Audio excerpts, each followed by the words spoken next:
আজকের দিনে গুরুত্ব কি? সবাই প্রতিদিন আমরা খবর তো শুনি, কিন্তু প্রতিদিনের একটা বিশেষ গুরুত্ব থাকে। ওই দিনের কি ঘটনা ঘটেছিল ইতিহাসে বা বিশ্বে, যদি আমরা জেনে নিতে পারতাম তাহলে খুব ভালো হয়। অনেক ইনফরমেশান এখান থেকে নেওয়া যায় এবং দিনের গুরুত্ব সম্পর্কে জানা যায়। তাহলে চলুন আজকে আমরা জানবো। আজ 16ই ফেব্রুয়ারি 2026 সাল। আজকের দিনের বিশেষ কি গুরুত্বপূর্ণ দিবস রয়েছে। আজকে পদার্থ বিজ্ঞানী মেঘনাদ সাহার মৃত্যু দিবস, যিনি এক বিশ্ববিখ্যাত বিজ্ঞানী ছিলেন, যিনি 16ই অক্টোবর 1893 সালে জন্মগ্রহণ করেন এবং আজকের দিনে 16ই ফেব্রুয়ারি 1956 সালে তিনি মারা যান, অর্থাৎ দেহত্যাগ করেন। মেঘনাদ থেকে মেঘনাদ সাহা হয়ে ওঠার কঠিন লড়াইটা একটু জেনে নিই আমরা।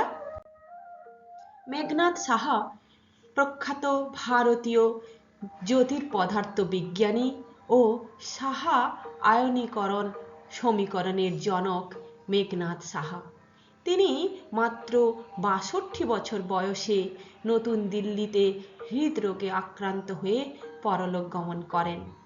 এছাড়া তাঁর জন্ম হয়েছিল সেই অবিভক্ত বাংলার ঢাকা জেলায়, যেখানে তিনি এক সাধারণ গরিব পরিবারে জন্মগ্রহণ করেন। তিনি সমাজ ও জাতীয় জীবনে তার অবদান অনেকখানি রেখেছেন। বাংলার নদী নালা সংস্কার ও বন্যা নিয়ন্ত্রণের জন্য তিনি অনেক আন্দোলন গবেষণার কাজও করেছেন। বৈজ্ঞানিক ভিত্তির পরিকল্পনা এবং জাতীয় উন্নয়নের পক্ষে তিনি সর্বদা সচেষ্ট ছিলেন এবং স্বাধীনোত্তর ভারতে সংসদ সদস্য হিসাবে অনেক দায়িত্ব পালন করেছেন। বিজ্ঞানীর অবদানের কথা অবিস্মরণীয়। মেঘনাদ সাহা আয়রনাইজেশন ইকুয়েশন প্রণয়ন করেন 1920 খ্রিস্টাব্দে। তাপীয় আয়নীকরণ তথ্য মাধ্যমে নক্ষত্রের বর্ণালী ও তাপমাত্রার সম্পর্কে ব্যাখ্যা তিনি করেন।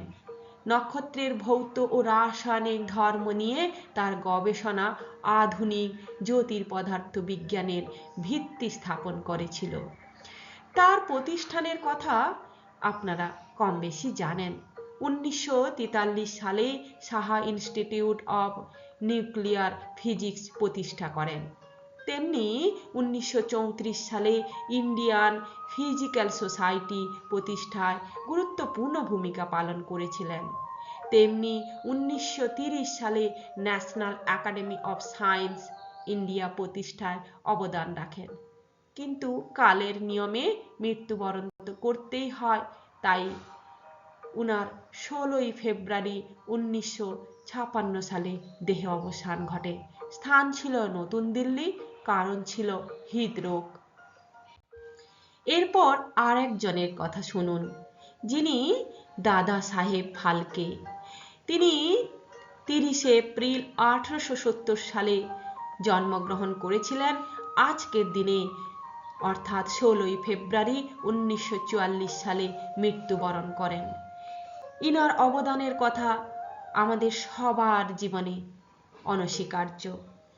দাদা সাহেব ফালকে, যিনি ভারতীয় চলচ্চিত্রের জনক ছিলেন।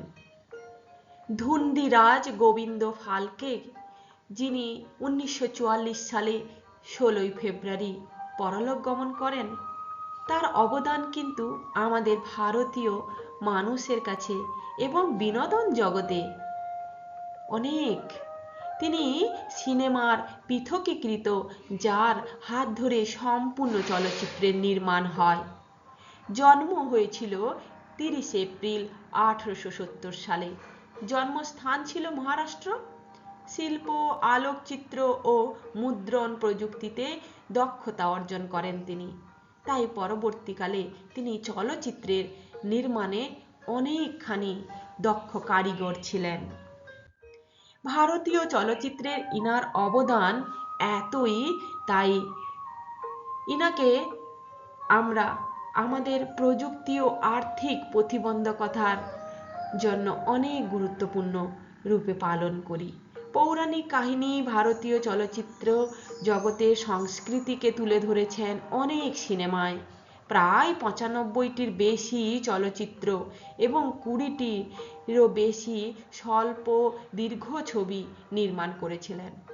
ইনাকে সম্মানিত করার জন্য দাদা সাহেব ফালকে, যা ভারতীয় চলচ্চিত্র জগতের সবচেয়ে বড় সম্মান, উপহার হিসেবে যাকে অ্যাওয়ার্ড বলা হয়, সেটা প্রদান করা হয় বিনোদন জগতে। ইনার মৃত্যু হয়েছিল, আগেই বলেছি, ১৬ই ফেব্রুয়ারি ১৯৪৪ সাল। ইনি আমাদের কাছে অবিস্মরণীয় হয়ে আছেন, কেননা এনার সৃজনশীলতা এবং আত্মবিশ্বাস আমাদেরকে প্রমাণ করে দিয়ে গেছে কোনো কিছু সৃষ্টি করতে চাইলে যা দরকার তা হলো আত্মবিশ্বাস। তাই আমাদের ভারতীয় চলচ্চিত্রে এনার নাম স্বর্ণাক্ষরে লেখা আছে। আজকে আমরা জানলাম এই দুই বিখ্যাত ব্যক্তির নাম এবং ওনার জীবনে স্মরণীয় কার্য। Thank you.